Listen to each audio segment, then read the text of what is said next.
ഇന്ന് നമുക്കൊരു night routine നോക്കിയാലോ. ഡ്രസ്സെല്ലാം ചേഞ്ച് ആക്കിയിട്ട് ഓൾറെഡി ഞാൻ ഫുഡ് കഴിച്ചിട്ട് വന്നിട്ടുണ്ടായിരുന്നു. അതിൻ്റെ വീഡിയോ എടുക്കാൻ മറന്നുപോയി. വന്നേ പിന്നെ ഇത് ഫുൾ സ്റ്റോപ്പ് ആക്കിയിട്ടുണ്ടായിരുന്നു. വീണ്ടും ഞാൻ സ്റ്റാർട്ട് ആക്കിയിട്ട് ഇല്ലെങ്കിൽ ഞാൻ ഇടയ്ക്കിടയ്ക്ക് രാത്രി സ്കിൻ കെയർ ആക്കുന്നുണ്ടായിരുന്നു. ഫേസ് വാഷ് ഇട്ട് പിന്നെ കുറച്ച് മോയ്സ്ചറൈസറും ലിപ് ബാമും പിന്നെ എന്താ പറയുക കുറച്ച് ബോഡി ലോഷൻ ഇടുന്നുണ്ട് കേട്ടോ. പിന്നെ എന്താ പറയുക എൻ്റെ ഈ വ്ലോഗ് ഇഷ്ടപ്പെടുന്നുണ്ടെങ്കിൽ ഫോളോ ചെയ്യാൻ മറക്കല്ലേ. പിന്നെ ബെഡെല്ലാം സെറ്റ് ആക്കിയിട്ട് എടുത്ത് പിന്നെ മൈൻ ഉണ്ട് കേട്ടോ നമ്മളെ ഈ ഗുളിക ഇല്ലാതെ ജീവിതം ഇല്ല ഗൈസ്.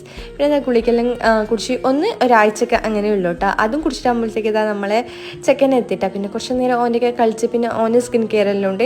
അതെല്ലാം ചെയ്യുമ്പോഴത്തേക്ക് എൻ്റെ പൊന്നെ എത്ര ടാസ്ക് ഉണ്ടെന്ന് അറിയാം. നമ്മളത് 2 മിനിറ്റ് കഴിയുന്നുണ്ടെങ്കിൽ ഓനെ 1 മണിക്കൂർ എടുക്കും കേട്ടോ. സോ ഇതാ കുറച്ച് മറിയമിൻ്റെ ലോഷൻ എടുക്കുന്നത്. പിന്നെ ഇതാ ഓനെ ഭാരി കോരി ഇടുന്നുണ്ട് കേട്ടോ. എവിടെല്ലാം വേണമെന്നും അടെല്ലാം ഇട്ട് കൊടുക്കുന്നുണ്ട്. പിന്നെ ഇതാ ഓനെന്നെ പൗഡർ ഇട്ട് പിന്നെ ഓനെ പമ്മം കുഞ്ഞിനെ കെട്ടും പിടിച്ച് വെള്ളം കുടിച്ചിട്ട് ഓൻ ഉറങ്ങി ഗൈസ്. അപ്പോൾ ഞാൻ ഉറങ്ങട്ടെ. ബായ്.